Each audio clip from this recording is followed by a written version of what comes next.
Selamat pagi pemirsa, kita awali informasi dari kebakaran. Ada mobil bak terbuka pengangkut BBM solar yang tabrakan dengan mobil box di Jalan Trans Sulawesi, Kabupaten Mamuju Tengah, Sulawesi Barat. Mobil pengangkut BBM ini meledak hingga terbakar. Saat tabrakan terjadi, ledakan besar akibatnya warga setempat sempat panik dan berhamburan keluar rumah. Dua mobil yang terlibat tabrakan tersebut terbakar hebat. BBM solar yang dibuat oleh mobil bak terbuka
salah satunya juga nanti kita akan hadirkan ini mengenai agak mengagetkan. Ternyata ada beras oplosan ternyata sampai 212 merek yang diduga melakukan beras oplosan dan pelanggaran terhadap standar dari beras tersebut. Ya, ini jangan-jangan yang kita konsumsi setiap hari. Betul, ini. dan merek-mereknya nih yang dekat dengan kita, bahkan merek premium begitu ya. Ini benar-benar bikin kaget ya. Selain itu kita juga punya informasi terkait dengan statement dari Pak Jokowi kemarin yang cukup mengagetkan. Tapi lebih lengkapnya akan kita bahas nanti ya. Pemirsa, kita juga punya informasi lainnya mengenai sosok bayi berjenis kelamin laki-laki yang ditemukan warga Cakung, Jakarta Timur. Diduga bayi ini sengaja dibuang oleh kedua orang tuanya.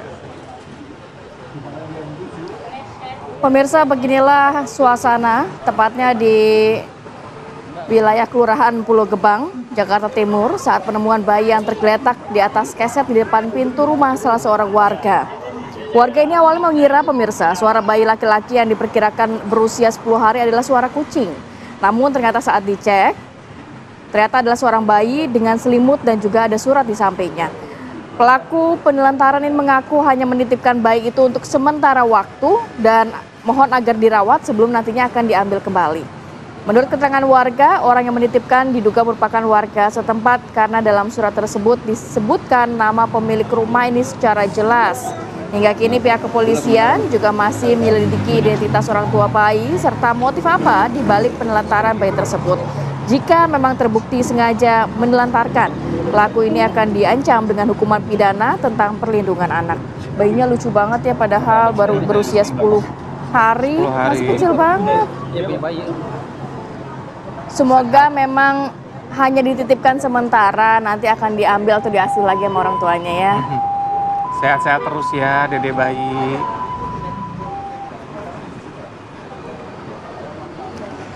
Kita bergeser ke informasi selanjutnya pemirsa. Pasangan suami istri ini bersekongkol mencuri motor dan perhiasan milik seorang majikan di tempat sang istri bekerja sebagai ART.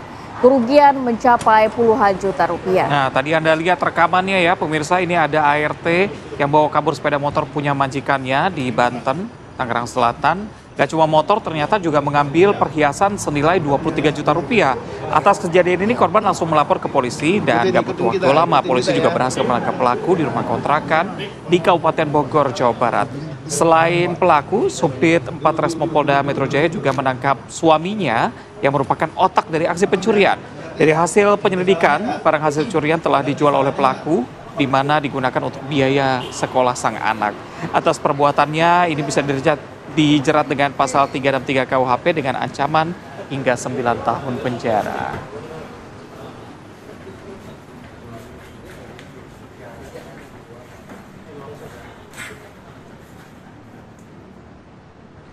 Kita ke kabar lainnya, pemirsa, ini pencarian korban bot tenggelam di Selat Sipora, Kabupaten Mentawai, Sumatera Barat oleh tim SAR gabungan dan masyarakat berakhir setelah ditemukannya ke-18 korban dalam keadaan selamat.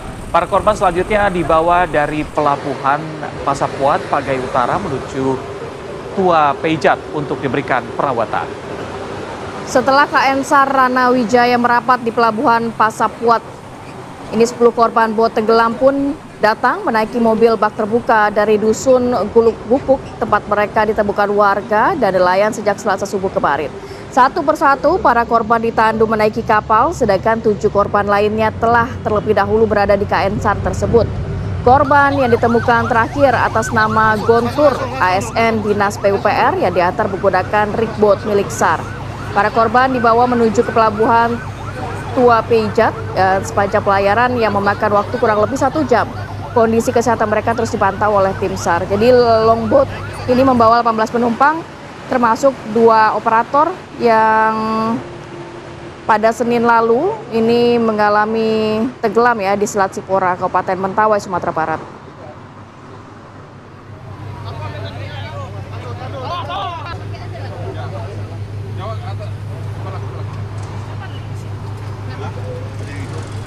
Kita bergeser ke informasi selanjutnya, pemirsa. Selebgram Lisa Mariana memenuhi panggilan Polda Jawa Barat terkait kasus dugaan video syur atau pornografi. Siapannya ya? Siap dong, harus siap. Banyak ya, setelah 2 kali dilakukan pemanggilan, Lisa datang ke Polda Jawa Barat sekitar pukul 10.30 kemarin. Lisa didampingi kuasa hukumnya memenuhi panggilan Ditresiber Polda Jawa Barat terkait dengan kasus video syur atau pornografi. Kepada teman-teman media, dirinya mengaku siap untuk menjalani serangkaian pemeriksaan dan sebelumnya memang Lisa dilaporkan terkait dengan dugaan keterlibatan dalam video syur oleh sekelompok advokat. Laporan tersebut diterima oleh kepolisian.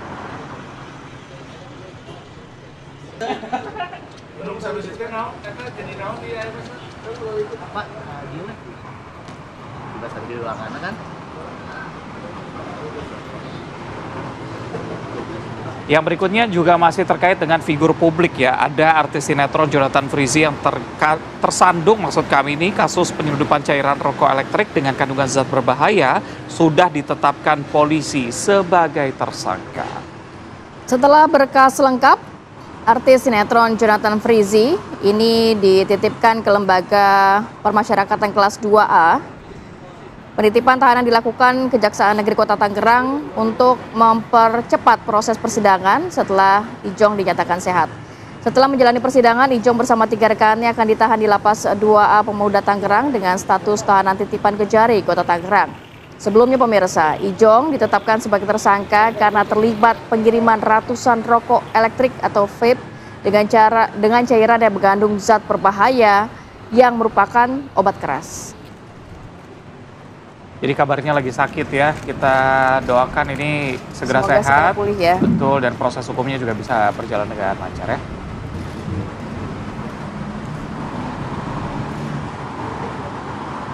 Baik, sejumlah informasi sudah kita hadirkan untuk membuka rangkaian pagi hari ini. Kita juga akan update bagaimana kondisi lalu lintas ya, Za, di wilayah Simpang Kuningan, Jakarta Selatan. Sudah ada rekan dari NTMC Polri, ada Bribtu Eklesia. Selamat pagi, Bribtu Eklesia.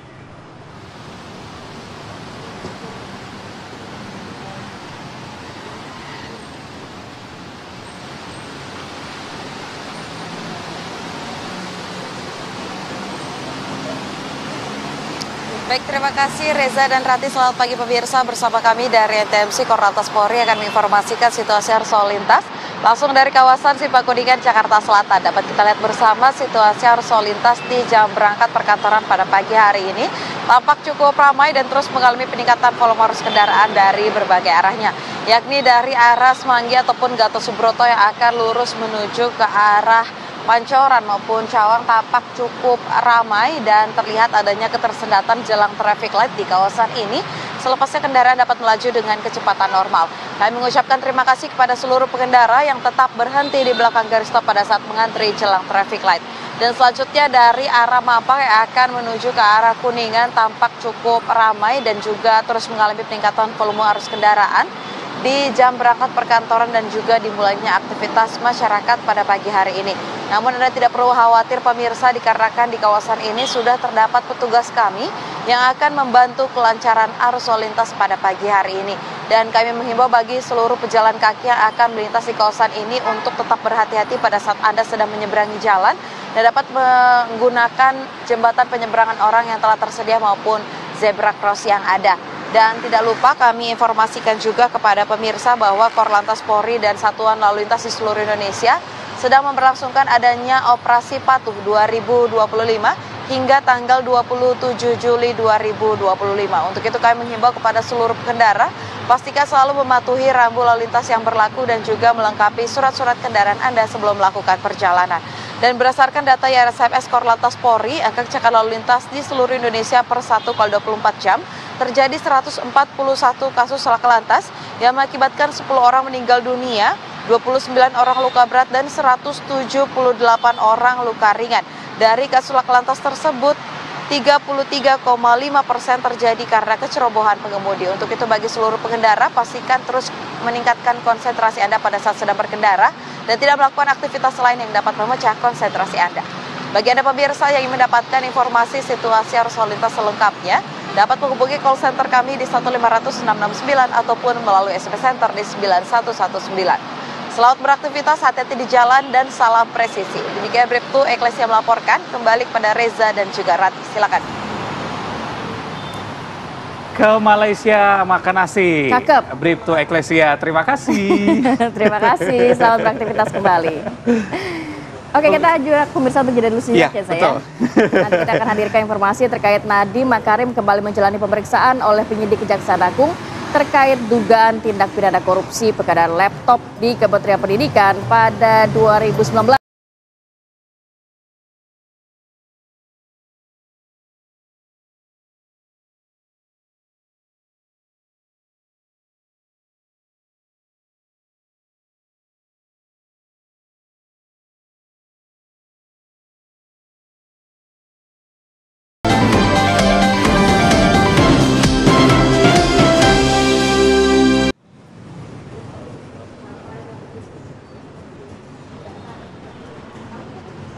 Oh iya, Presiden Prabowo Subianto pemirsa ini menghadiri jamuan makan malam bersama dengan Presiden Prancis Emmanuel Macron di Istana Elysee. Pak, dikit Pak. Pak kemarin bahas apa Pak? Presiden Republik Indonesia Prabowo Subianto bersama rombongan hari Selasa waktu setempat bertolak dari Paris, Prancis untuk pulang kembali ke Indonesia. Jadi setelah bertolak dari hotel, Prabowo Subianto beserta dengan rombongan langsung menuju Bandara Udara Orly di Prancis. Sebelum naik pesawat Garuda Indonesia 1, Presiden secara resmi dilepas oleh Duta Besar Prancis untuk Indonesia, Duta Besar luar biasa dan berkuasa penuh Republik Indonesia untuk Prancis, serta atas pertahanan KBRI Paris. Kepulangan Presiden dari Paris ini menandai berakhirnya rangkaian lawatan yang sejumlah negara. Selama berada di Paris, Presiden menghadiri upacara peringatan Hari Nasional Prancis sebagai tamu kehormatan. Presiden juga menghadiri jamuan makan malam oleh Presiden Prancis Emmanuel Macron di Istana Negara Prancis Elysee. Bagi Indonesia, rangkaian kegiatan kenegaraan ini merupakan sejarah baru karena baru kali pertama Indonesia diundang dan dapat hadir di acara tersebut.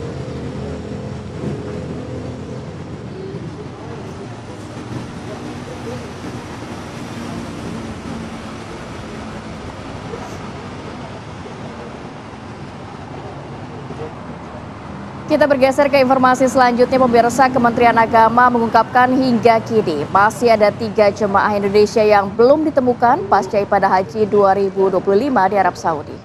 Hingga penutupan ibadah haji 1446 Hijriah, ada 3 jemaah Indonesia yang masih dicari oleh pemerintah Arab Saudi. Indonesia pun bekerjasama dengan pemerintah Arab Saudi untuk mencari keberadaan 3 jamaah tersebut.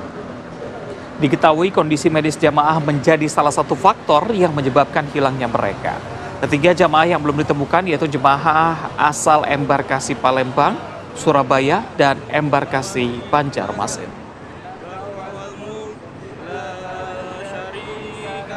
Ya Bapak Ibu, titik pertama itu adalah yang kau jaga. Ya, kau jaga. Dan kami tahu itu. Kita bergeser ke kabar berikutnya, pemirsa. Nadiem Makarim kembali menjalani pemeriksaan oleh penyidik Kejaksaan Agung terkait dengan dugaan tindak pidana korupsi pengadaan laptop Chromebook di Kementerian Pendidikan pada periode 2019 hingga 2022. Pengusutan kasus ini dilakukan berdasarkan surat perintah penyidikan sprindik yang dikeluarkan oleh Kejagung pada Mei lalu. Dalam penyidikan awal, jaksa menduga adanya pengubahan hasil kajian yang menyebabkan pemilihan Chromebook sebagai perangkat utama dalam program digitalisasi pendidikan menggantikan sistem operasi Windows. Sebelumnya, Kejaksaan telah memeriksa Andre Sulistyo, mantan Direktur PT Gojek, serta Melisa Siska Juminto, Presiden Direktur Tokopedia dan TikTok e-commerce Indonesia. Tim penyidik juga sempat menggeledah kantor Goto di kawasan Melawai, Jakarta Selatan pada 8 Juli lalu. Goto ini merupakan hasil merger Gojek dan juga Tokopedia pada 2021 dengan Nadiem sebagai salah satu pendiri Gojek.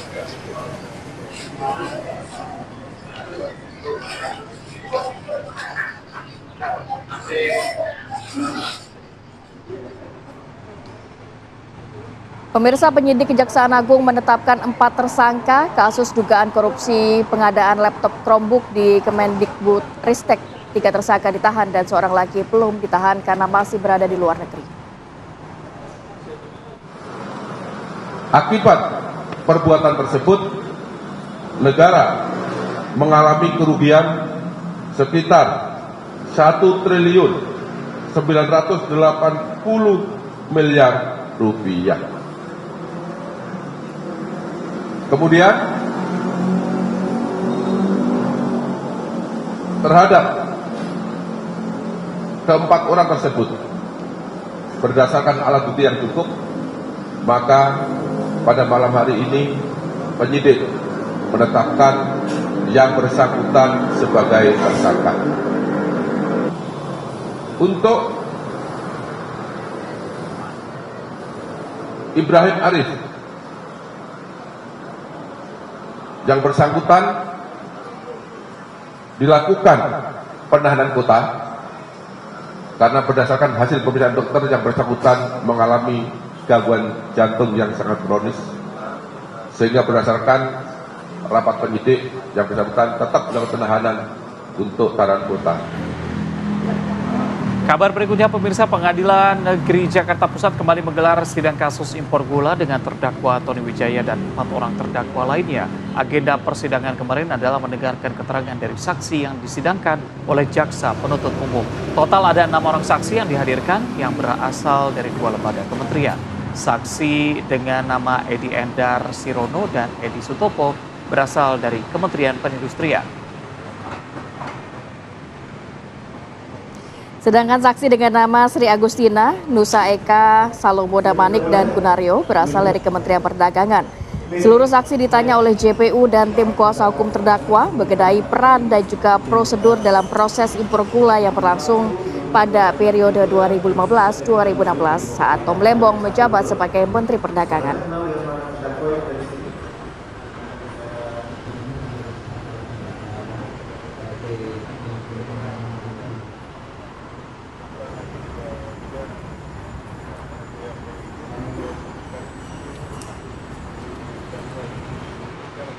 Kita harus saja pemirsa untuk jeda dulu sejenak, nanti kita hadirkan informasi terkait kamar kos yang dijadikan sebagai gudang penyimpanan narkoba di kawasan Gunung Sahari, Sawah Besar, Jakarta Pusat, digerebek aparat reserse narkoba Polres Metro Jakarta Pusat. Saat lagi tetap bersama kami.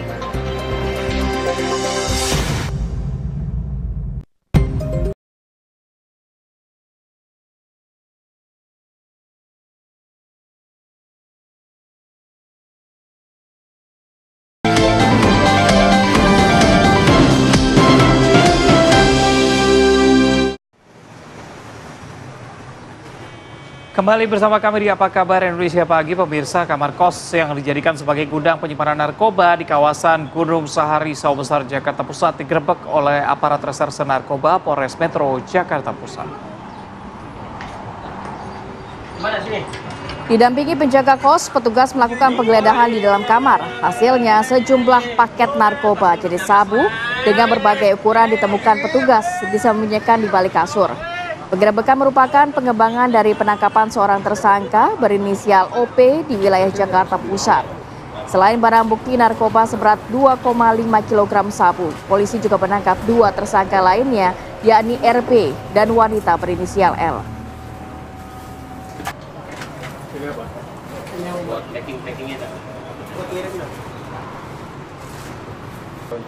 Kenapa dia berdua?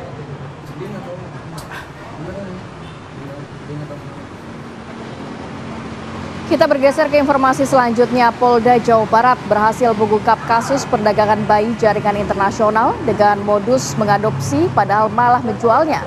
Dalam pengungkapan itu, 12 orang tersangka berhasil diamankan oleh pihak kepolisian. Menurut Ditreskrimum Polda Jawa Barat, pengungkapan ini bermula dari laporan masyarakat terkait dengan aktivitas mencurigakan di sebuah rumah penampungan bayi di kawasan Bandung Timur. Setelah melakukan penyelidikan mendalam, polisi menemukan bahwa rumah tersebut digunakan sebagai tempat transit sebelum bayi dibawa ke luar negeri. Selain berhasil mengamankan 12 tersangka, 5 bayi yang akan dijual ke Singapura juga berhasil diselamatkan dari tempat transit penampungan di Pontianak dan 1 bayi dari Tangerang yang sudah dilengkapi dokumennya. Polisi tengah melakukan perkembangan terkait dengan bayi-bayi yang dijual, apakah hanya ke Singapura atau ada negara lainnya.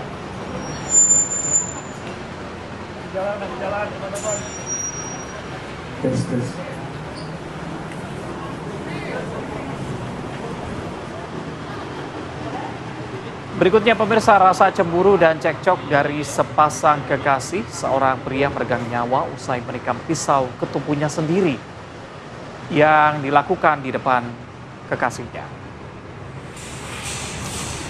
Pemirsa, Denny warga Metro, pekerja kasir di tempat hiburan malam karaoke di Tulang Bawang, meregang nyawa akibat ulahnya menikamkan pisau ke dadanya sendiri saat cekcok dengan sang pacar bernama Anti. Meninggalnya Denny akibat kehabisan darah yang dilakukannya sendiri sebelum pertolongan medis datang. Jasad Denny pun langsung dibawa ke ruang jenazah rumah sakit.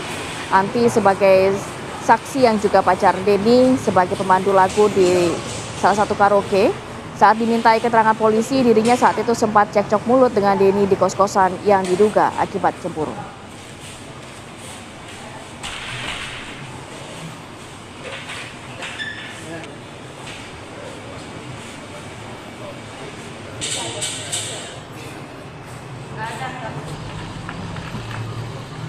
Kita bergeser ke informasi selanjutnya pemirsa, ini yang juga viral di media sosial. Ada video curhatan dari orang tua siswa di wilayah Garut, Jawa Barat yang ternyata anaknya menjadi korban bully. Jadi korban meninggal gantung diri setelah diduga mendapat tekanan dan pihak sekolah ini membantah tuduhan korban bully tersebut karena korban sebelum meninggal ini sempat datang ke sekolah untuk persiapan pentas seni. Sebuah video curhatan orang tua asal Kampung Cibodas viral di media sosial Instagram. Dalam captionnya, keluarga almarhum siswa kelas 1 SMA Negeri 6 Garut ini menyebut selalu terbayang saat korban berangkat ke sekolah. Almarhum ditemukan tewas menggantung di kamarnya pada Senin 14 Juli atau hari pertama masuk sekolah. Pihak sekolah membantah bahwa muridnya mendapatkan bully. Almarhum bahkan sempat datang ke sekolah sebelum masuk sekolah untuk mempersiapkan pentas seni dalam rangka MPLS siswa baru. Pihak sekolah dan juga pihak keluarga ini masih belum mau memberikan klarifikasi terkait dengan kematian anaknya. Alasannya orang tua masih berduka atas peristiwa yang terjadi.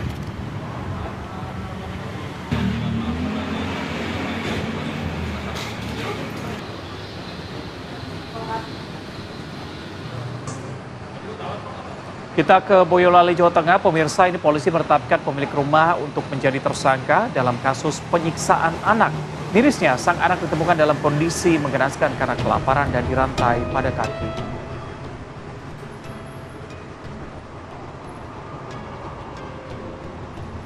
Pemirsa, SP merupakan pemilik rumah dan juga pelaku yang merantai anak-anak yang masih di bawah umur di teras rumahnya. Ini tepatnya di Desa Mojo Andong, Boyolali yang telah ditetapkan sebagai tersangka. Dari hasil visum ditemukan adanya bekas luka memar dan luka yang mengering pada tubuh anak-anak tersebut. Anak-anak tersebut berjumlah 4 orang yang merupakan kakak beradik berasal dari Kabupaten Batang dan Kota Salatiga. Mereka dititipkan oleh orang tuanya kepada tersangka untuk dididik agama karena orang tua anak-anak tersebut merupakan warga kurang mampu. Alasan tersangka merantai kaki anak-anak ini karena 2 anak tersebut telah mencuri makanan dan juga uang. Pelaku yang kini sudah ditetapkan tersangka dijerat dengan pasal berlapis tentang perlindungan anak dengan ancaman hukuman penjara 5 tahun dan 3 tahun 6 bulan.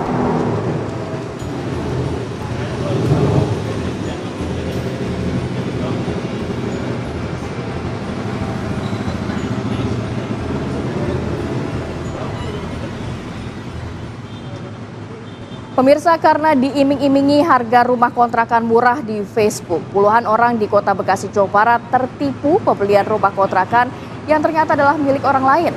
Lebih dari 50 orang menjadi korban penipuan tersebut dengan kerugian ini mencapai 4,8 miliar rupiah. Puluhan korban diduga penipuan pembelian kontrakan bodong mendatangi objek bangunan yang sudah dirobohkan pemiliknya di RW 11 Kelurahan Jakasampurna, Bekasi Barat, Kota Bekasi, Jawa Barat. Para korban telah membelinya melalui media sosial Facebook. Rata-rata korban mengalami kerugian mulai dari 30 hingga 400 juta rupiah. Total kerugian mencapai 4,8 miliar rupiah. Modus pelaku menawarkan satu petak kontrakan dengan harga mulai 60 hingga 70 juta dengan surat girik. Namun setelah korban selesai membayar, pelaku tak menyerahkan surat tersebut. Belakangan objek kontrakan justru dirobohkan oleh pemilik aslinya yang tak lagi masih keluarga terduga pelaku. Korban yang geram kemudian melaporkan kasusnya ke polisi.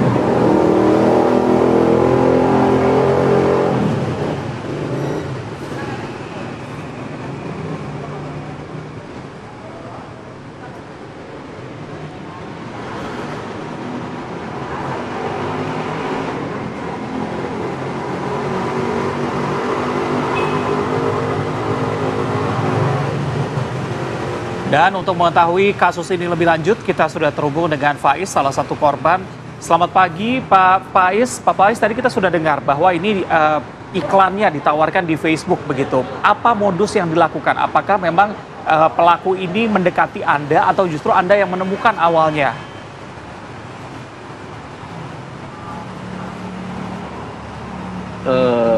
Semua korban rata-rata memang mereka mendapatkan info ini dari media Facebook Marketplace yang dilakukan apa yang ditawarkan di sana, oleh Pak Faiz? perantara yang sama, itu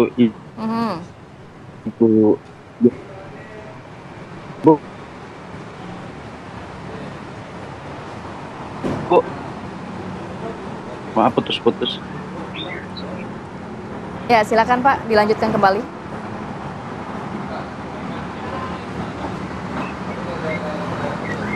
Ya, Pak Faiz, apakah masih bersama kami, Pak? Ya. Ya. Ya, silakan Pak, dilanjutkan kembali, Pak. Ya, semua korban itu rata-rata itu mendapatkan informasi itu dari media Facebook dengan perantara yang sama. Mayoritas itu perantara itu Ibu Yurike dan dilakukan oleh pelaku yang sama juga atas nama Ibu Karsih.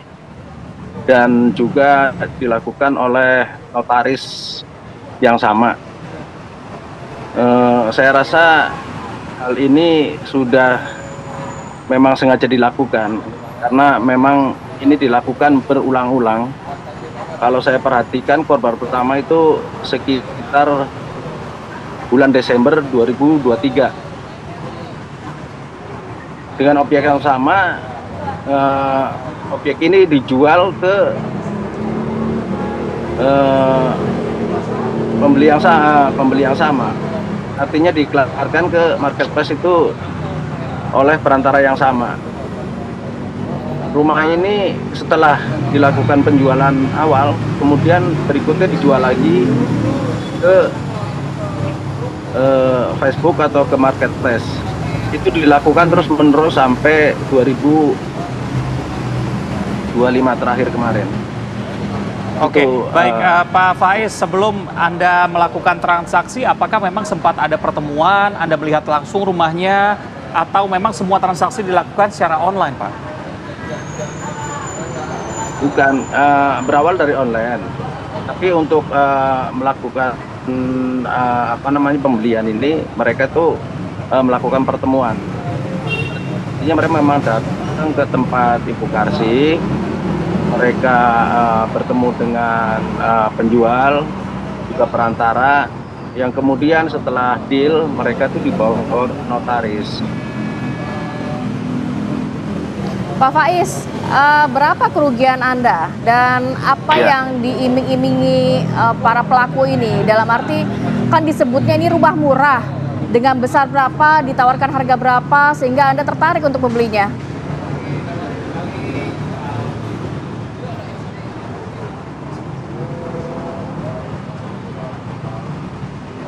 Ya, Pak Faiz.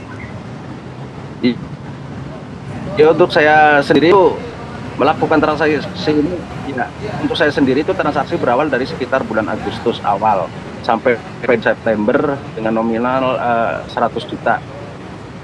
Kemudian setelah melakukan pembayaran kita ke notaris. Setelah ke notaris di beberapa bulan itu aktenya tuh nggak jadi dirijek loh. Oke, Pak Faiz, Anda pernah datang ke lokasi? Apakah memang ada pembicaraan dari warga, misalnya mengatakan bahwa sering ada orang datang ke sana melihat bangunannya langsung, atau gimana, Pak? Ya, bangunan sih sebelum dibongkar itu semua korban ini ya semuanya tahu, semuanya tuh mengecek situ, emang ada fisiknya. Cuman kebetulan ketemu sama korban di tempat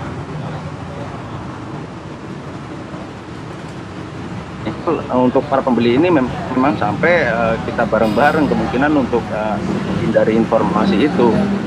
Nah, para korban ini tahu setelah barang bukti ini dibongkar, kasus ini baru muncul ke. Baik. Pak Faiz, terakhir mungkin harapan dari Bapak dan juga korban lainnya seperti apa, Pak Faiz? Ya, harapan saya kasus ini tolong untuk pihak-pihak yang terkait untuk konsen lah, untuk segera menuntaskan kasus ini, karena ini kasus saya rasa kasus besar. Sampai semalam korban terus bertambah sampai sudah mencapai 70 orang. Itu 70 orang dengan nominal sudah mencapai 7 miliar rupiah. Jadi saya mohon untuk baik Polres maupun Polda, karena sebagian dari kita itu sudah lapor ke Polres juga ke Polda untuk segera menindaklanjuti tentunya. Oke, baik, kita harapkan memang segera diproses dan tidak ada lagi korban lainnya. Terima kasih Pak Faiz sudah bergabung bersama kami di Apa Kabar Indonesia Pagi. Pemirsa, Presiden ke-7 RI Joko Widodo akhirnya angkat suara soal polemik dugaan ijazah palsu hingga wacana pemakzulan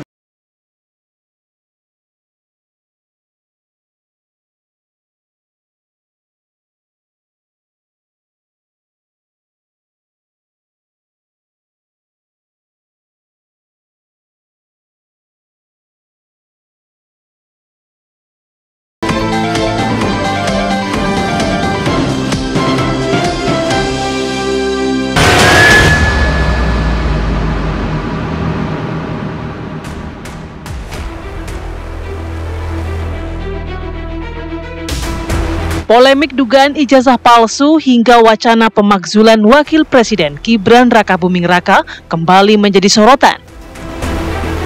Presiden ke-7 RI Joko Widodo akhirnya angkat suara. Ia merasa ada agenda politik besar yang sengaja digerakkan untuk merusak reputasi dirinya dan keluarganya di panggung politik nasional.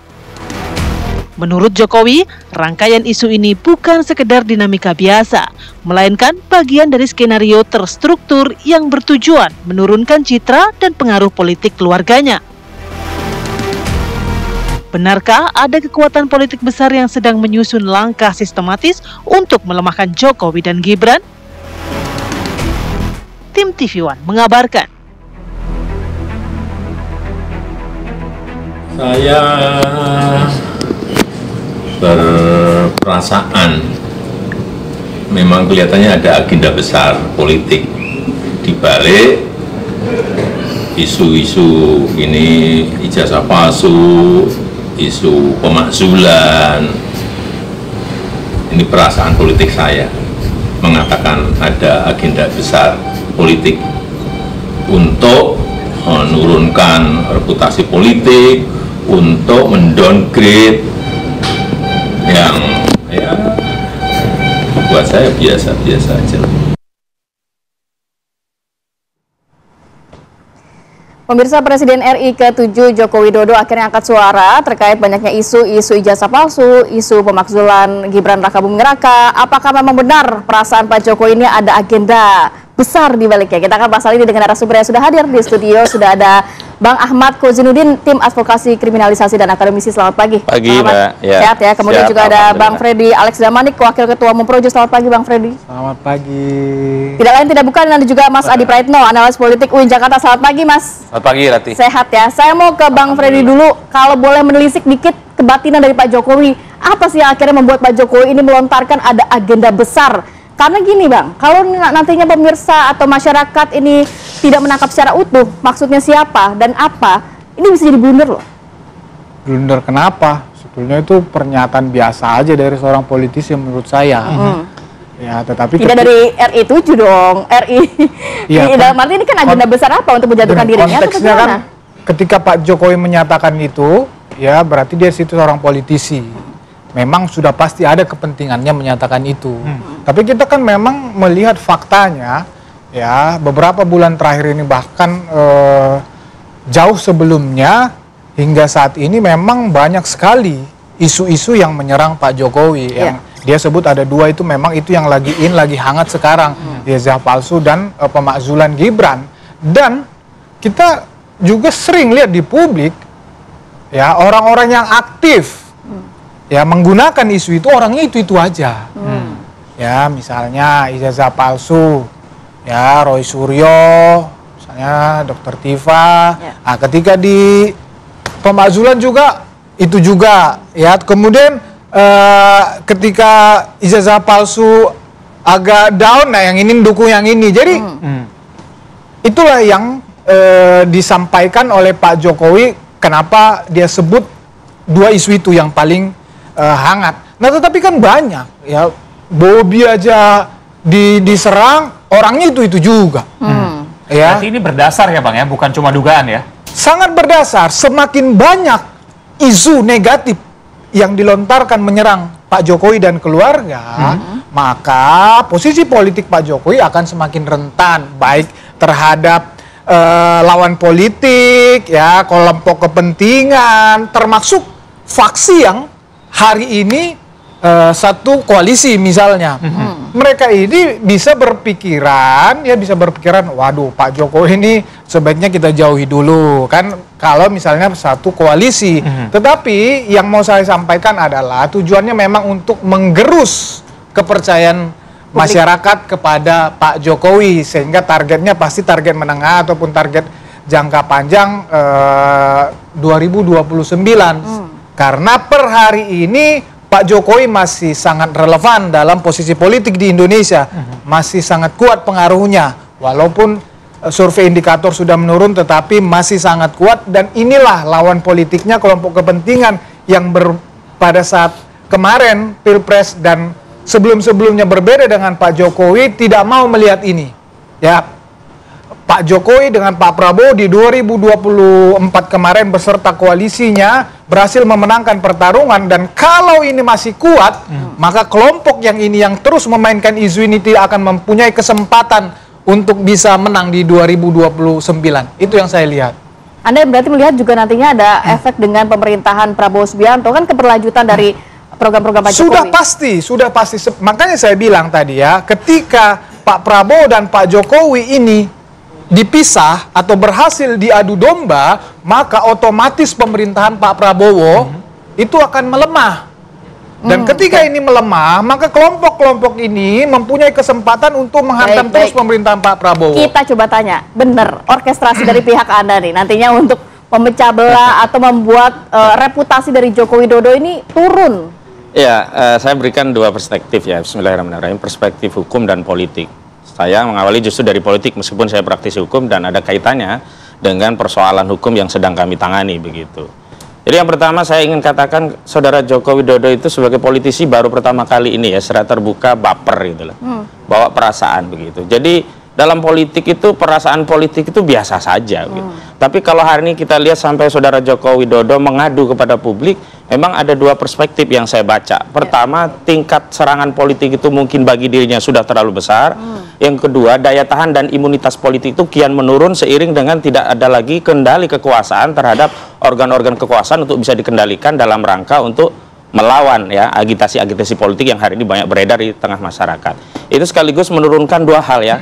Imunitas kesehatan beliau menurun, sekaligus imunitas politiknya menurun drastis. Dan ini konfirmasi bahwa memang ada masalah dari besar. Dari mana imunitas politiknya menurun drastis, Mas Ahmad? Ya kita lihat dari sisi bahwa hari ini Jokowi sampai baper kan, nggak pernah dia bawa perasaan politik, dan perasaan politik itu biasa saja. Dia 10 tahun dikritik secara keras itu biasa saja menghadapinya, bahkan masih guyon-guyonan, ada masalah besar sabar gitu. Itu tapi masih bisa kan berbeda saat itu sebagai kepala negara, sekarang sudah tidak. Nah, justru dan bahkan itu laporan polisi sudah bisa dilakukan. Justru itu dia bisa lapor, tapi laporannya tidak bisa sesingkat seperti kasus Gus Nur dan Bambang Tri, karena organ kekuasaan tidak lagi dikendalikan oleh Jokowi. Ini yang membuat dirinya baper begitu. Dan paling penting ya, kalau saya kira ada pepatah yang layak untuk diberikan kepada saudara Jokowi, itu buruk muka cermin dibelah. Artinya kalau hari ini ada orang yang ingin mendowngrade, siapa yang mau mendowngrade? Ijazah palsu misalnya, ingin mengagitasi dengan kasus ini agar lebih downgrade. Justru yang mendowngrade dalam kasus ijazah palsu dia sendiri. Kalau dia ingin menaikkan marwahnya sebagai seorang negarawan, punya jiwa kesatria, ingin menyelamatkan anak bangsa dari perseteruan akibat ijazah palsu, tunjukkan ijazahnya. Dan tidak ada loh pelanggaran hukum di negeri ini untuk menunjukkan ijazah asli kalau dia punya sikap negarawan dan ingin membangun reputasi bahwa dia memang seorang negarawan. Nah, ketika dia memilih kasus ini lewat hukum, dan panjang loh, sidangnya saja bisa 6 bulan yang saya lakukan di Solo, belum lagi ada banding, ada kasasi, berarti dia sendiri yang sengaja memasukkan kasus ini untuk mendowngrade dirinya. Kenapa? Karena orang kalau dipersoalkan secara hukum, misalkan Roy Suryo yang lainnya dianggap fitnah, pencemaran, pasti melawan lah untuk melindungi harga diri, marwahnya. Karena apa? Karena dia tidak pernah merasa melakukan pencemaran, tapi melakukan satu penelitian terhadap produk yang dia yakini ini palsu. Nah, tinggal saja kalau memang tidak palsu, mana buktinya? Tidak perlu baper sana kembali statement perasaan politik saya ini sedang ada yang ingin mendowngrade diriku dan seterusnya. Ya dia sendiri yang mendowngrade dirinya. Bang Ahmad, kita ke Mas Adi. Mas Adi, gimana ngelihatnya? Tadi ada dua statement juga dari masing-masing. Bahkan Pak Jokowi juga sempat mengatakan ada agenda besar. Kalau tadi Bang Freddy bilang ada orangnya itu-itu aja gitu. Anda ngelihatnya gimana nih Bang? Ya saya kira memang pertarungan politiknya agak sedikit bergeser. Kalau dulu memang domainnya sangat kentara hanya persoalan ijazah atau pemakzulan ya.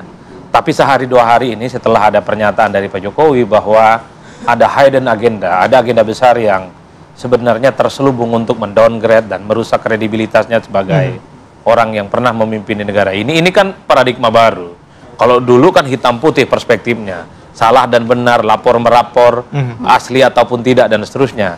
Hari ini sebenarnya ini akan ada muncul ke depan pertarungan-pertarungan politik, bahwa apa yang terjadi dengan Jokowi hari ini soal pemakzulan, kan sebelumnya juga soal mobil SMK dan seterusnya, ini bukan orkestrasi yang terjadi dalam waktu semalam, ini tidak lahir dalam ruang hampa, tapi mungkin Pak Jokowi itu merasa ini ada desain besar, bagaimana reputasi dan kredibilitas Jokowi yang mungkin selama ini dianggap mentereng oleh para pendukungnya seperti Mas Freddy dan seterusnya ini secara perlahan ingin dirusak. Tujuannya apa? Dua hal saya kira.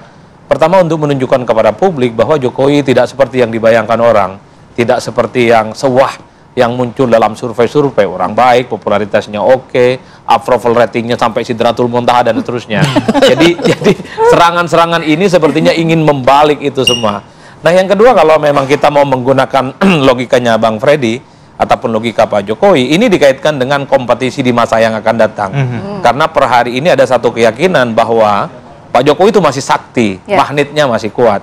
Jadi siapapun nanti yang diusung, siapapun nanti yang mendapatkan endorsement dari Jokowi, relatifly akan kompetitif, siapapun calonnya yang nanti akan bertanding di 2029.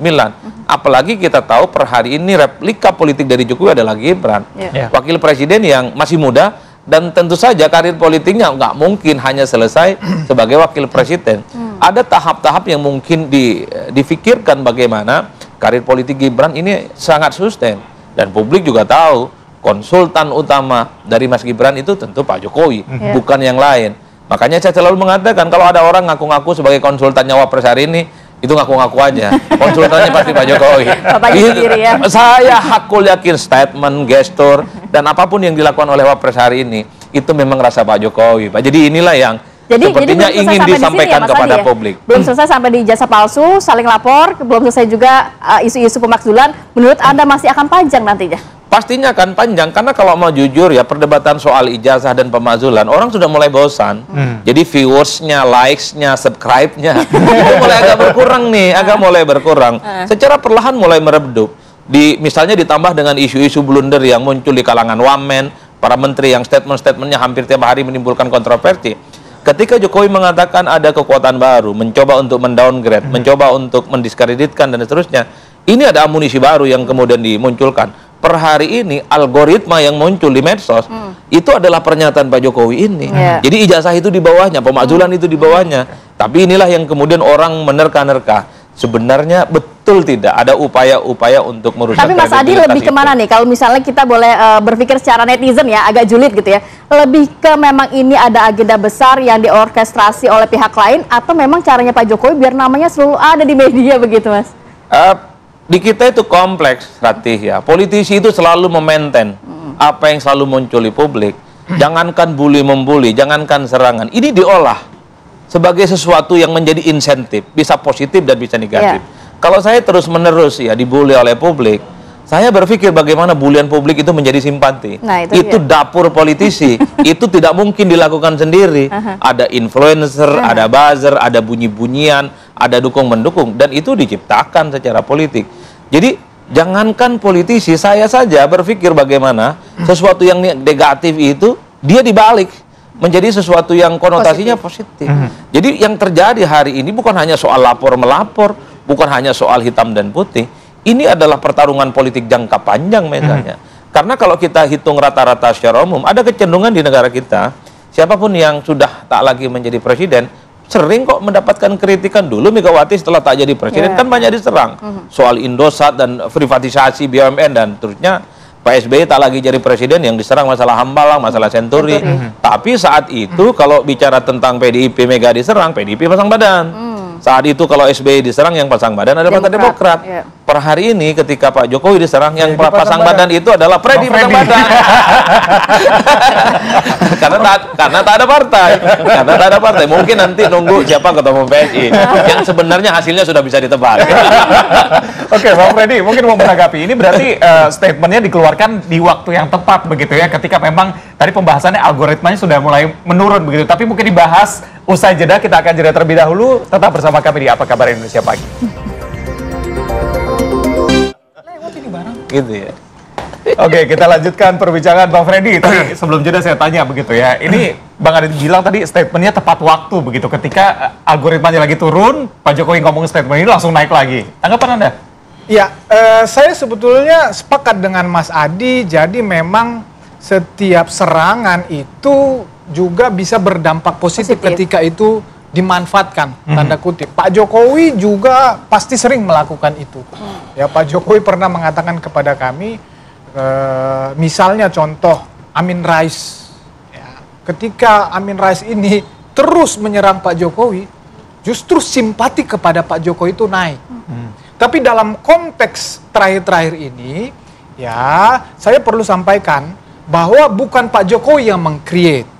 Ya, bukan Pak Jokowi yang menciptakan isu, tetapi Pak Jokowi berusaha mengambil tanda kutip manfaat dari situ, khususnya untuk popularitas, itu seperti dikatakan Mas Adi tadi, itu sah-sah saja bagi seorang politisi. Betul. Iya, jadi cuman yang mau disampaikan Pak Jokowi dalam konteks ini adalah bahwa memang pertarungan ini dia mau menjelaskan juga kepada publik, mungkin juga dalam artian tadi ini serangan negatif mau diambil juga simpati positifnya. Jadi sebagai seorang politisi sah-sah saja Pak Jokowi memainkan itu, bahwa tetapi ini kan realitasnya seperti ini.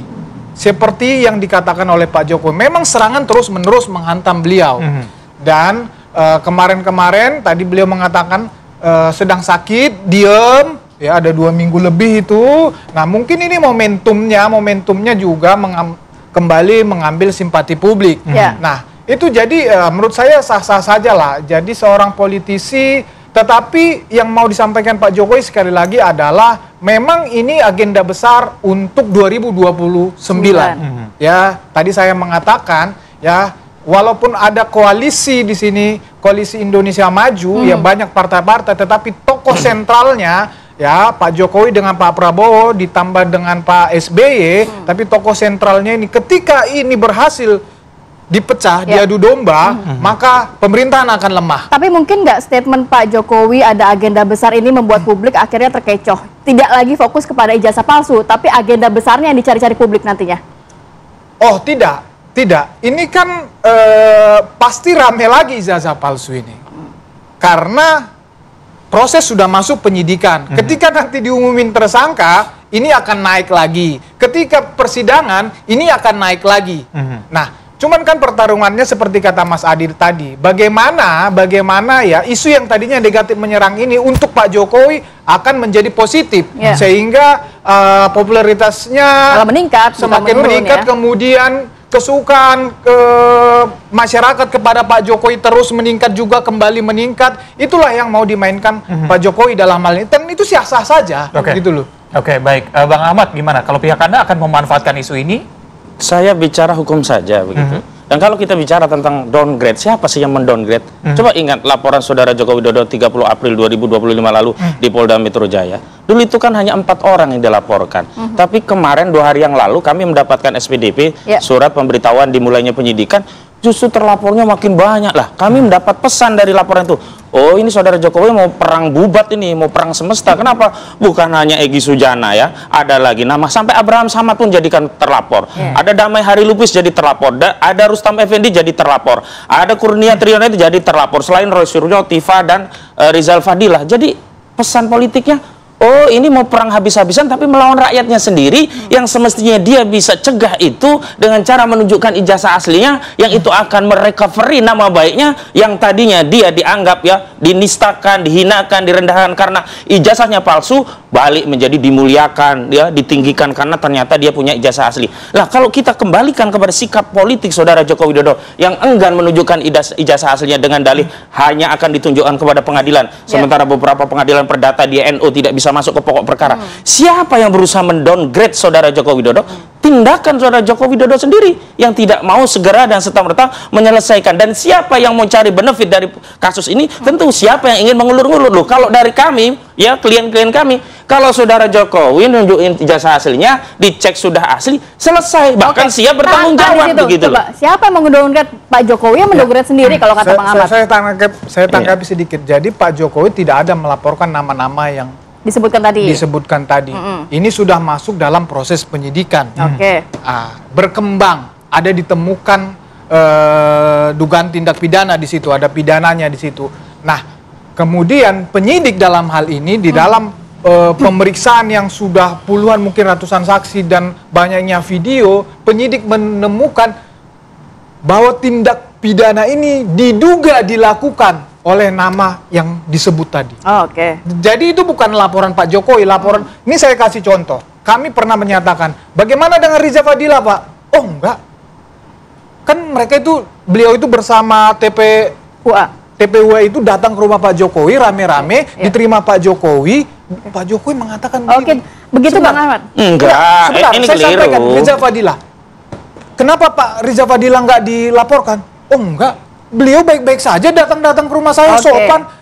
Jadi memang yang tadi beliau sebutkan itu keliru. Bukan yang dilaporkan oleh Pak Jokowi, tetapi itu perkembangan hasil penyidikan. Saya tanggapi. Kemudian saya tanggapin sedikit lagi Saja, kita masalah downgrade tadi, masalah publik saja tidak percaya kalau Pak Jokowi menunjukkan ijazah itu ini akan berhenti. Jadi itu bahkan akan dipakai lagi untuk membangun narasi-narasi berikutnya atau ketidakpercayaan berikutnya. Jadi kenapa Pak Jokowi harus di pengadilan, walaupun nanti mereka tidak terima, tetapi setidaknya yang memutuskan itu lembaga yang resmi. Nah itulah, membangun negara itu tidak bisa dibangun di atas basis suudzon. Ini kan sudah suudzon duluan. Belum ditunjukkan sudah suudzon, prasangka buruk, publik akan A, B, C. Kan ini suudzon. Yang kedua, 310, 311 KP itu delik aduan limitatif, dibatasi orangnya siapa, yang dicemarkan siapa. Nama-nama itu walau tidak muncul dari saudara Jokowi, dari kuasa hukumnya dalam bentuk inisial. Inisialnya ada 4 orang. Kemudian laporan dari banyak Polres yang dikonsolidasi ke Polda, itu juga geng-gengnya Jokowi. Kita tahu itu semuanya pendukung Jokowi. Seperti beliau ini yang katanya tadi pasang badan juga untuk Jokowi. Jadi Jokowi, golabatuzon, dugaan kuat Jokowi sudah tahu bahwa perkembangannya, penyelidikannya akan demikian-demikian. Tapi dia membiarkan itu terjadi. Berarti memang saudara Jokowi yang mau perang bubat dengan rakyatnya. Dan kalau ya itu yang terjadi, ya wajar rakyat membela diri. Orang bertanya tentang ijazah presidennya 10 tahun, tapi kenapa dijawab dengan perang bubat? Yang kedua terkait Wapres Gibran. Persoalannya itu kan bukan pada sikap rakyat, tapi proses prosedur dan tahapan Gibran naik. Loh, sudah ada loh pernyataan Ferry Amsari. Putusan MK 90 itu tidak ada pembuktian. Sayangnya, putusan MK itu final and binding. Tidak ada koreksi terhadap proses prosedur yang sudah diputus oleh MK. Lalu ada purnawirawan jenderal yang dia punya suasana kebatinan galau dengan kondisi bangsa dan negaranya, punya sikap keprihatinan, kemudian menyampaikan 8 poin sikap, salah satunya adalah dengan pemakzulan Gibran. Dan secara konstitusi, pemakzulan itu hal yang biasa dan tidak perlu satu paket. Presiden dimajulkan bisa, wapresnya saja bisa. Dan hari ini ketika wacana pemakzulan itu diterima oleh publik, ya ini berarti aspirasi publik juga. Jadi saudara Jokowi juga harus menerima bahwa ada aspirasi lain yang tidak sependapat dengan pandangan politiknya, sehingga tidak perlu baper. Perasaan politik saya, ini ada yang ingin mendowngrade saya. Lah, yang mendowngrade itu dirinya sendiri. Coba kita bicara perasaan politik rakyat 10 tahun. Berapa ribu triliun ya hutang yang diwariskan Jokowi. Coba perasaan politik rakyat bagaimana? Kita kembali ke tema berapa kriminalisasi yang terjadi di era Jokowi, ditangkap-tangkapi sampai terakhir ya legacy polisi yang brutal ya itu terjadi di era Jokowi. Dan hari ini masih ada sisanya. Penangkapan pun dilakukan secara brutal. Contohnya Charlie Chandra begitu. Baik, Bang Adi, ini beberapa kali tadi dikatakan bahwa Pak Jokowi baper begitu. Anda ngelihatnya gitu gak sih? Atau ini memang yang saya tidak punya strategi? Saya tidak punya penilaian apapun ya. Tapi setiap orang itu memang mesti punya sikap terkait apapun yang sedang berkembang. Per hari ini ya Pak Jokowi rakyat biasa. Bahwa 10 tahun yang lalu pernah jadi presiden 2 periode, iya. Jadi mungkin kalau ada sesuatu yang kurang oke, tidak happy dan tidak nyaman pasti bereaksi. Dan reaksi itu kan tidak mesti harus ditunjukkan oleh Pak Jokowi, tapi melalui relawan dan para pendukung-pendukungnya yang bermunculan di banyak tempat ya. Jadi bagi saya ini adalah hal biasa. Cuman yang selalu menjadi tanda tanya saya itu, kok rasa-rasanya kok masih Pak Jokowi itu sedang masih berkuasa. Jadi serangannya itu masih cukup kuat dan masih agresif ya. Kalau saya selalu mengatakan paling penting ke depan PR kita itu adalah bagaimana persoalan ekonomi, tentang kemiskinan dan kesejahteraan. Bahwa ini penting sih oke. Tapi jangan sampai energi kita kan habis untuk urusan kayak gini misalnya. Itulah yang saya sebutkan. Kenapa sebenarnya untuk hal-hal yang semacam ini saya tidak terlampau expose ya untuk berkomentar terlampau jauh. Karena ini adalah pertarungan politik yang bukan hanya terjadi hari ini. Ini bisa panjang ini. Bahkan bisa melampaui 2029, bisa 2035, 304 sekian lah macam-macam. Ini panjang ceritanya karena ini kan pertarungan antar lebah sebenarnya. Kalau saya mau sebut, ini istilah yang saya sengaja untuk munculkan. Jadi siapapun yang diserang ini pendukungnya banyak. Misalnya mengkritik Pak Jokowi, muncul semua para pendukungnya membela. Begitupun dengan TPUA, kalau kemudian muncul serangan balik, juga muncul para pendukung yang saya kira per hari ini juga memberikan pembelaan-pembelaan cukup luar biasa. Oleh karena itu, ini yang saya kira tidak akan berkesudahan. Ya memang kita tunggu proses hukum yang saat ini sedang terjadi. Itu pun juga nggak ada jaminan akan dipercaya 100%. Pengadilan pun juga akan ditanyakan, bener apa enggak nih gitu kan. Dan seterusnya dan seterusnya. Inilah yang kemudian menurut saya tidak akan berkesudahan. Masih panjang kalau kata Mas Adi, seperti dialog kita juga masih panjang. Masih ada satu segmen lagi, nanti dari Bang Freddy seperti apa, tahan dulu ya. Kita akan sambung lagi di segmen berikutnya, tetap bersama kami.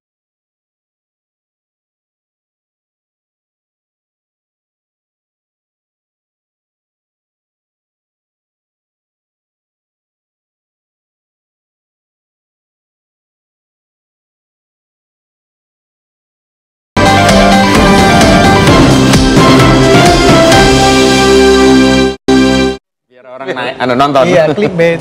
Sebelum kita melanjutkan dialog, pemirsa, kita akan menuju ke Polda DIY dulu. Ada rekan kami dari sana yang akan melaporkan mengenai ahli forensik digital Rismon Sianipar yang melaporkan Pak Jokowi ke Polda DIY atas dugaan penyebaran informasi bohong terkait dengan dosen pembimbing skripsi. Dan Ita, bagaimana laporannya sudah sejauh mana? Ya barulah.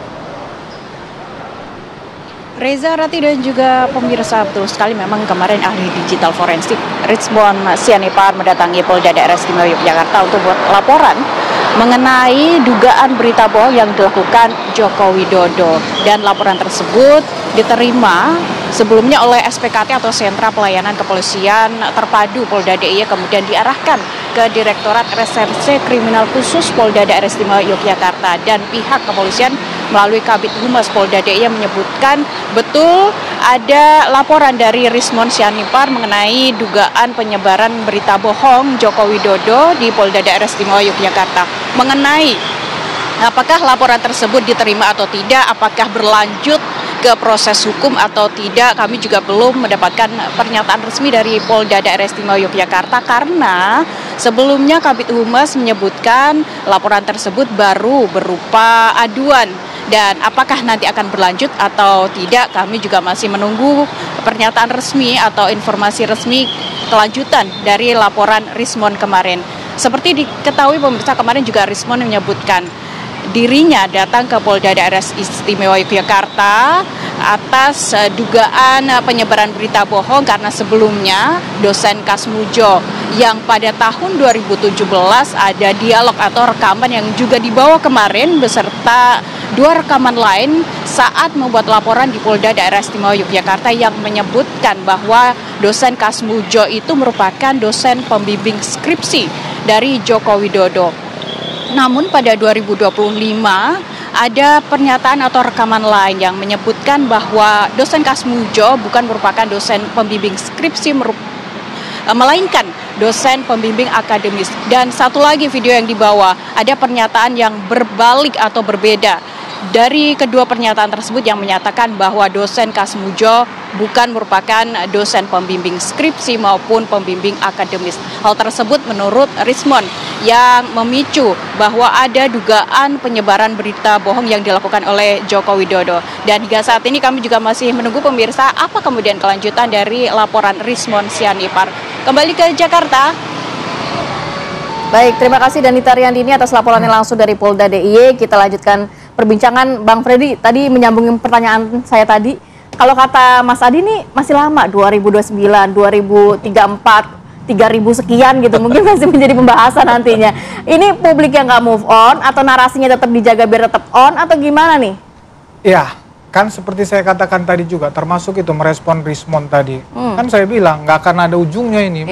Nah, mendelegitimasi itu, mendowngrade dulu kan paling efektif itu kalau Pak Jokowi misalnya jadi tersangka atau kena kasus hukum. Itu kan paling cepat langsung brrrr kan begitu.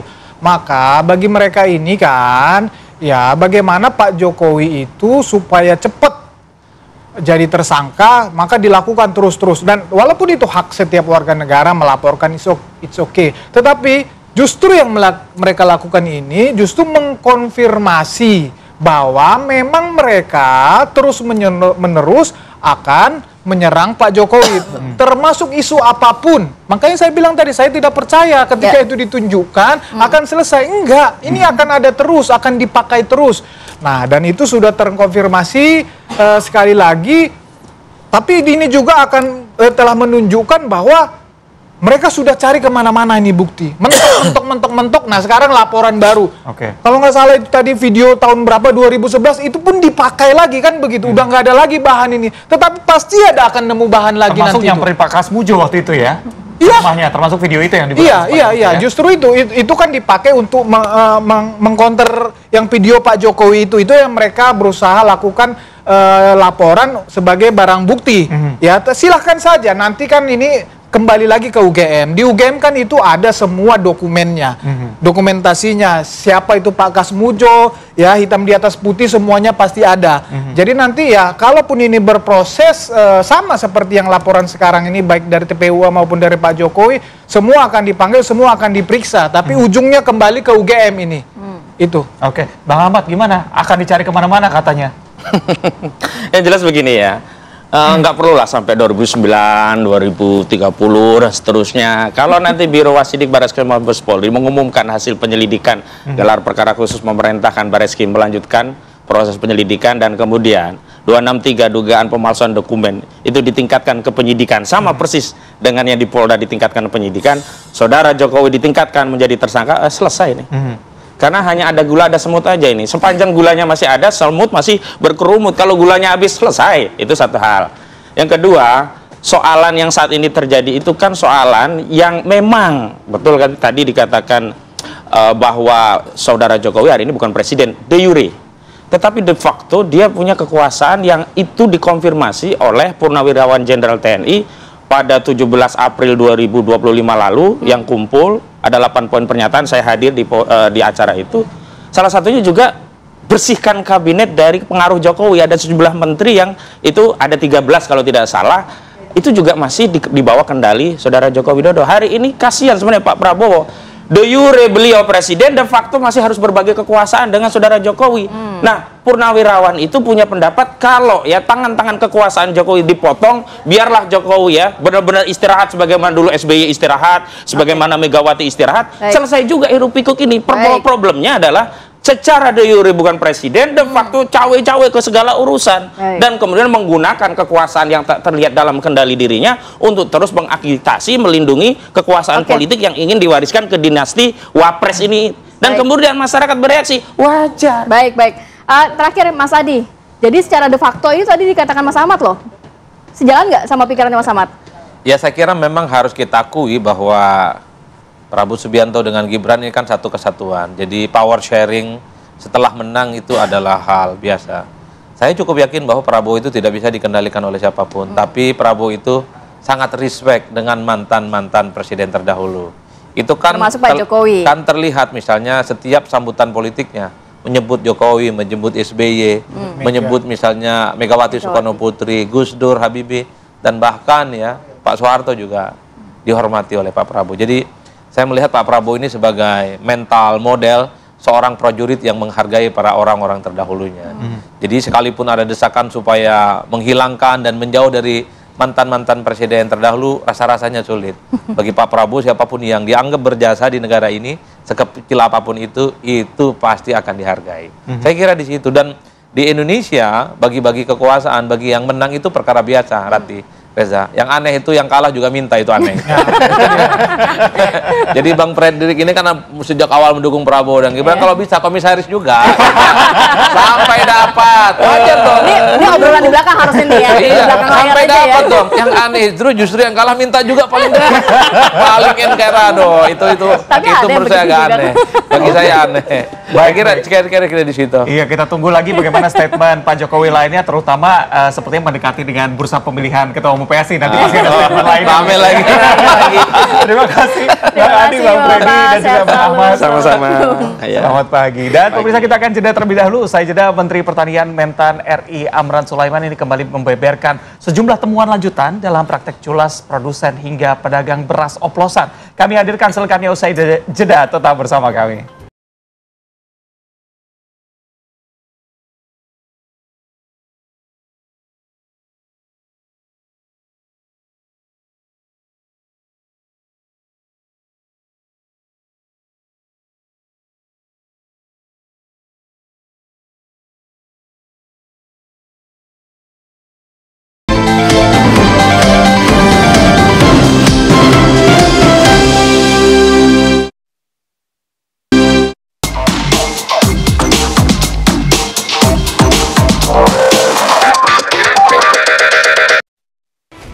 Sudah aman, Pak.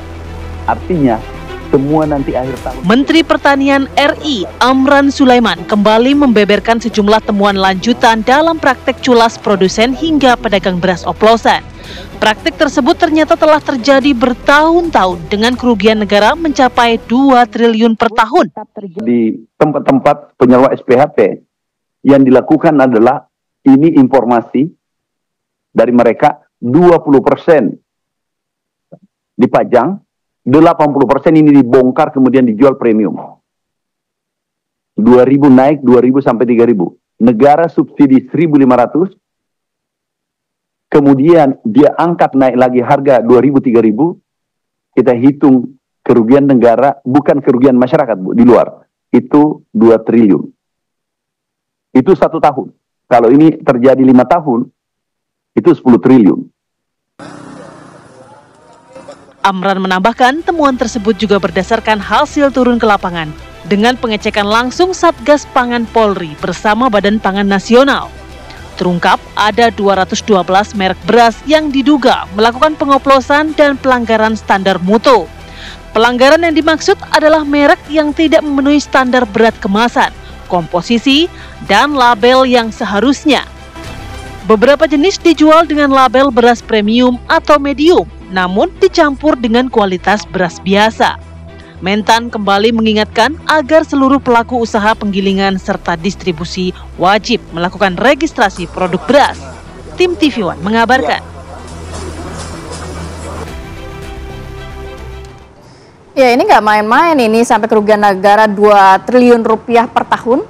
Bahkan ada 212 merek dagang yang ternyata ini melanggar dan juga melakukan beras oplosan. Kita kan lagi-lagi kita kena prank ya. Setelah sebelumnya BBM oplosan, ya kan sekarang ada beras oplosan juga. Nah, itu dia. Apakah memang di seluruh pasar ini sudah tidak ada beras oplosan? Kita pantau di salah satu pasar, yaitu di Pasar Klender Jakarta. Sudah ada rekan kami Yolanda Caniago. Selamat pagi Yolanda. Silakan informasi langsung dari sana.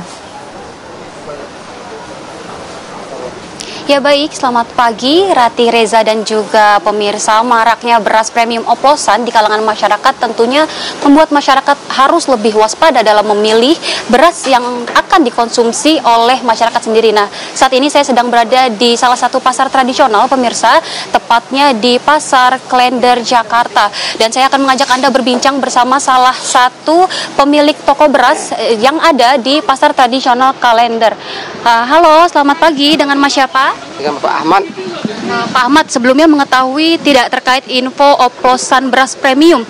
Sebenarnya kita nggak tahu ya. Tiba-tiba ada berita yang oplosan begitu, kita sih nggak tahu.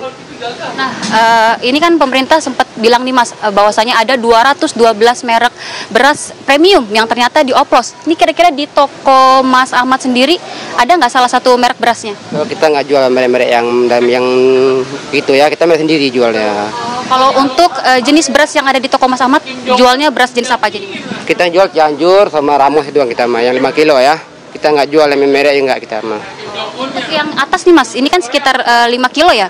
Dibanderol dengan harga berapa Mas? Biasanya dijual 75 ya. Sekarang agak naik beras sebenarnya. Sekarang jual 80 tuh dia naik banyak kan. Kalau untuk yang eceran sendiri Mas Ahmad, kira-kira dibanderol dari harga berapa nih, yang paling murah yang mana? 11.000 biasanya ya. Cuman agak bagus biasanya. Cuman nih karena lagi agak naikkan harga, kurang bagus kualitasnya. Ini apa nih Mas Ahmad? Ini IR murah ya. Kalau yang paling mahal yang mana Mas? Paling mahal nih premium. Ini premium. Oh, ini 14.000 per liter ya. Per liter. Oh, oke. Nah, pemirsa, jika dapat saya tunjukkan, ini saya tunjukkan pertama terlebih dahulu beras yang dibanderol harga paling murah. Kalau dilihat dari pandangan mata saya pemirsa, memang bentuk dari beras sendiri ini dari warna saja sudah terlihat berbeda ya pemirsa. Bentuknya juga tidak utuh, namun terlihat patah-patah dan juga ada bagian ujung yang terlihat putih-putih seperti ini pemirsa. Dan memang ini dibanderol dengan harga Rp11.000 per liternya. Sedangkan untuk yang medium premium standar ini di harga Rp14.000 per liter. Memang dari kualitas saja sudah terlihat ya pemirsa, dari warna putih, lebih putih daripada beras yang 11.000 tadi, dan juga bentuknya utuh begitu pemirsa, tidak patah-patah seperti ini ya pemirsa. Jika dapat Anda lihat di sebelah sini juga ada yang lebih premium lagi dengan jenis pandan wangi yang dibanderol dengan harga Rp15.000 per liter. Ini dari teksturnya saja sudah terlihat pemirsa bahwasanya yang premium ini memang lebih halus ketimbang beras yang Rp11.000. Nah, saya akan mengajak Anda bertanya lagi, Mas, ini saya boleh nggak izin mencampur sedikit beras yang paling murah dengan yang beras yang paling mahal? Sedikit ya Mas ya, izin. Nah, pemirsa, ada tempat nggak Mas? Ya, saya pinjam tempatnya ya. Pemirsa, saya akan mengajak Anda untuk mencoba ya, mencampur atau mengoplos seperti ini sedikit ya, dengan kuantitas yang sama. Kemudian saya campur sedikit dengan beras yang medium ya pemirsa, dengan kuantitas yang sama. Nah pemirsa, jika memang dilihat ketika beras ini dicampur dengan harga yang paling murah dan harga premium standar, sepenglihatan saya pemirsa, sepandangan mata saya memang lebih didominasi oleh beras premium standar dengan harga Rp14.000. Nah pemirsa, jika dapat Anda bayangkan beras Rp11.000 yang dicampur dengan beras Rp14.000 per liternya, jika masing-masing dicampur setengah liter dan setengah liter, dari harga 13 terdapat 6.500 dan 7.000 digabungkan menjadi 13.500, dan nantinya ini menurut berita yang beredar oplosan dijual dengan harga premium super. Jika dari harga ini saja pemirsa 13,5 maksud kami, dan juga Rp15.000, ada selisih harga kurang lebih 1.500 per liternya. Nah pemirsa, jika per liter saja sudah mendapat keuntungan 1.500, bagaimana jika dikonsumsi per hari beribu-ribu ton gitu pemirsa? Saya juga akan menanyakan kepada Mas Ahmad, bagaimana sih tips dan trik membedakan beras premium murni dan juga beras premium oplosan? Mas Ahmad, mungkin ada nggak sih sedikit perbedaan nih jika beras premium murni dan juga premium oplosan, Mas Ahmad? Kalau perbedaan bisa aja dicium dari aromanya sudah beda ya. Mungkin kalau yang dioplos mungkin kalau itu agak aroma apek, warna juga beda dia, agak kuning gitu ya Mbak. Nah kalau misalkan sudah dibungkus dalam bentuk kemasan nih Mas, secara mata pandangan aja, tadi kan saya melihat mengcompare nih Mas, kalau dioplos tuh hampir tidak ada bedanya nih Mas secara awam. Jika dapat dilihat dari bentuk atau yang sudah dikemasan itu bagaimana Mas? Iya, kalau dibuka nih baru ketahuan dia ini masalahnya. Kalau di karung susah, nggak bisa lihat dia. Berarti harus dicium ya, lebih spesifiknya ya. Kalau misalkan sudah terbungkus memang tidak terlihat, kecuali kalau diecer seperti ini ya Mas ya. Nah Mas, mungkin ada tips-tips Mas untuk pemirsa di rumah nih yang mungkin mengkonsumsi beras premium ternyata dioplos Mas. Iya, yang penting sesuaikan dengan harganya ya. Kalau memang beras jual murah itu begini model ya wajar ya. Ini kadang-kadang jual harga mahal, tapi berasnya kurang bagus ya, itu perbedaannya. Jangan tergila sama harga, gitu aja. Makasih ya Mas Ahmad. Nah pemirsa, demikian paparan dari salah satu pemilik toko beras di Pasar Klender. Dan untuk Anda pemirsa mungkin harus lebih berhati-hati dalam memilih jenis beras, memang mengingat beras ini adalah konsumsi utama bagi Anda dan keluarga Anda di rumah. Jadi Anda diminta untuk harus lebih hati-hati, waspada, jangan tergiur oleh harga yang murah, juga jangan tergiur oleh brand-brand ternama. Jadi tetap waspada dan hati-hati dalam memilih beras untuk dikonsumsi oleh keluarga Anda. Sementara demikian, Reza dan Ratih kembali ke studio. Baik, ini betul sekali kita harus lebih hati-hati dalam pemilihan beras, tapi ngoplos beras juga boleh asalkan dioplosnya dengan beras merah, beras hitam supaya lebih sehat. Gitu ya.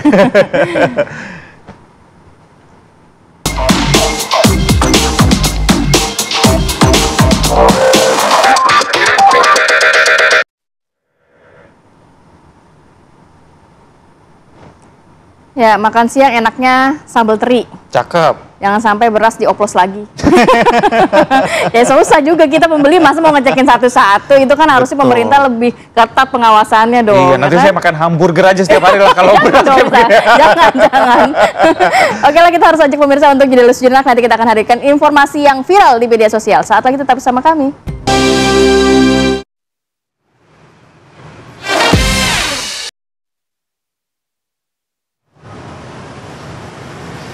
Seperti biasa, kami punya kabar viral untuk Anda pemirsa ini. Yang pertama, ada yang viral di media sosial, sosok Gen Z berumur 19 tahun yang terpilih sebagai ketua RT di Rawabadak Selatan, Koja, Jakarta Utara. Ini nggak main-main ya, gebrakannya juga langsung menghebohkan netizen dan juga warga sekitar yang langsung memperbaiki jalan yang rusak dengan cara swadaya. Pemirsa, inilah Sahdan Arya Maulana, 19 tahun yang menjabat sebagai Ketua RT 07 RW 08 Rawabadak Selatan, Koja, Jakarta Utara. Arya merupakan mahasiswa semester 5 di Universitas Muhammadiyah Jakarta yang dipercaya oleh warga ini untuk menjadi ketua RT di tempatnya. Jadi dari video viral di media sosial memperlihatkan gimana caranya Arya bersama warga bergotong royong memperbaiki jalan yang rusak dan juga kerap banjir. Bahkan tidak membutuhkan waktu lama, setelah bermusyawarah, Arya langsung mendatangkan sebuah truk molen untuk mencor jalan tersebut. Wah, jadi sebelumnya Arya dengan warga sepakat memperbaiki jalan rusak di tempat tinggal mereka kurang lebih 100 meter, biayanya 20 juta rupiah dan biaya tersebut didapatkan secara swadaya. Dalam melaksanakan tugasnya, Arya didampingi oleh pengurus yang merupakan kawan sebayanya, jadi sama-sama masih 20 tahun. Sekretaris dan bandaranya sama-sama 20 tahun. Jadi luar biasa ya anak-anak Gen Z ini. Itu dia. Kalau kita sering memandang Gen Z sebelah mata, jangan generasi kecil. Betul. Kalau ini kata ada yang terbukti langsung kerja nyata ya. Iya, kalau kata Bung Karno, berikan aku 10 pemuda, makan aku guncangkan dunia. Ini bisa dicontoh nih, ketua RT lainnya nih. Nah, kalau ketua RT kayak begini gimana jadi ketua partai ya? Aduh, betul. Dipupuk dari RT dulu, biar naik nanti lama-lama ya. Oke, masih dari informasi yang viral-viral pemirsa, ini di media sosial ada aksi seorang pemuda dari komunitas mobil yang nekat berjoget di atas mobil saat berada di jalur tol Trans Sumatera ruas Bakaheni Trembangi Besar Lampung. Jadi demi sebuah konten tren joget aura farming yang tengah viral ini. Aduh, wah, ini bahaya ya. Betul, jangan ditiru ya pemirsa. Kalau pengen trending begitu ya, bisa dilakukan ke tempat lain yang tetap positif, jangan yang seperti ini. Jadi dalam video ini terlihat satu pemuda berdiri menari di atas mobil mengikuti tren aura farming yang lengkap dengan latar musiknya. Nah, bukannya menghibur, ini justru membahayakan dirinya sendiri dan juga pengguna jalan yang menuai kontroversi dan juga kecaman dari warganet. Hobinya warganet adalah mengecam ketika melihat sesuatu yang tidak suka dan juga berbahaya ya. Menyikapi video ini, petugas Ditlantas Polda Lampung langsung menyelidiki dan juga mengamankan kendaraan dan juga orang yang berjoget di video tersebut ya. Jadi menurut polisi nih, pihaknya mengamankan ada 3 orang terduga pelaku untuk dimintai keterangan dan juga diberikan sanksi berupa tindakan tilang. Bahkan menurut polisi, video ini dapat memicu pengguna kendaraan maupun komunitas lainnya untuk melakukan hal serupa. Nah, ini jangan sampai dicontoh ya. Kita ke kabar viral berikutnya pemirsa. Di media sosial ada seorang wisatawan asal Australia yang sedang bersepeda dimaki oleh salah satu pengendara sepeda motor di Kecamatan Kota Bunan, Kabupaten Bolaang, Mongondo Timur, Sulawesi Utara. Jadi WNA ini juga mengalami insiden kehilangan paspor serta uang tunai.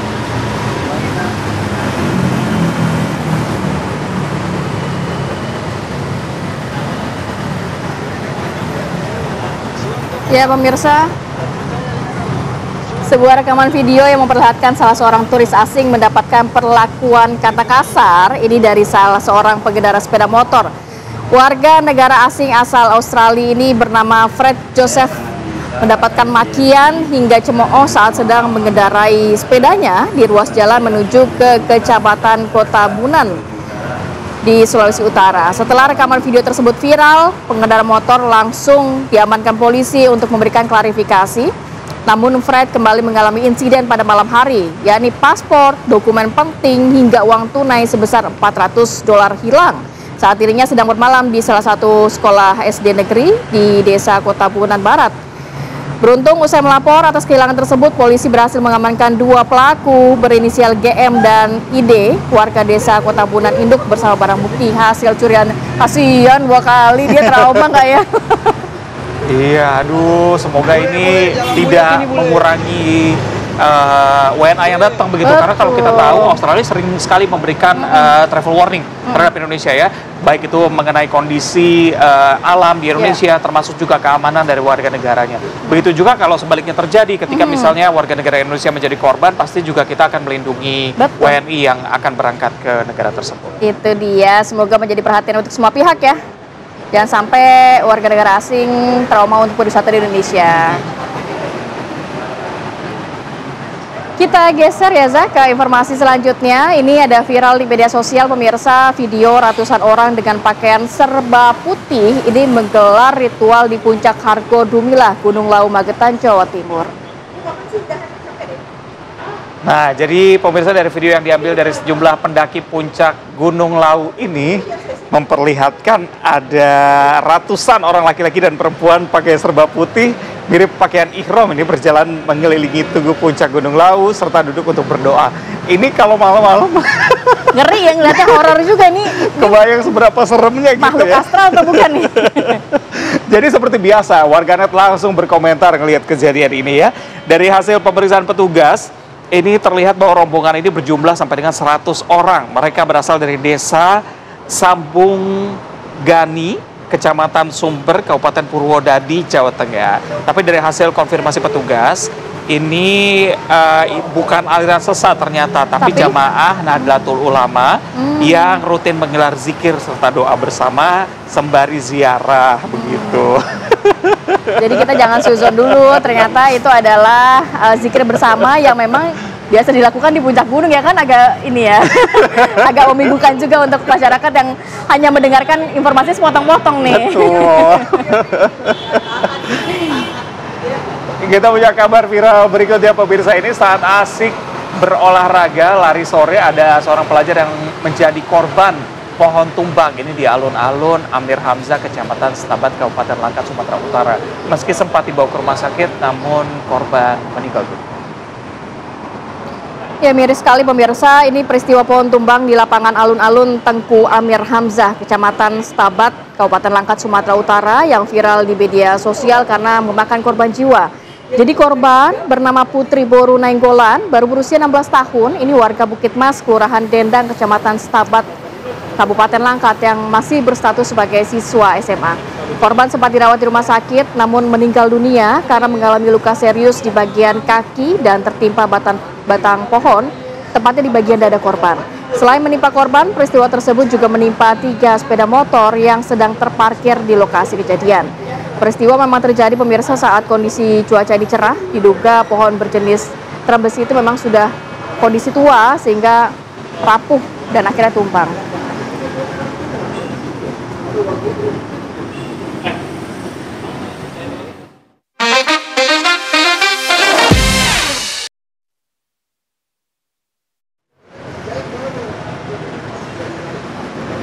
Oke, informasi viral tersebut juga harus menutup jumpa kita kali ini. Sudah 8.30 ya. Kita harus pamit undur diri, cari sarapan, kerja lagi. Nah, sebelum menutup saya punya pantun dulu nih. Betul, silakan, Rapi gigi beli kuota. Cakep. Kita pergi dulu, besok ketemu lagi sama kita. Cakep. Akhir kata. Saya Reza Baluel. Saya Kamalati Kusuma pamit undur diri. Terima kasih dan sampai jumpa.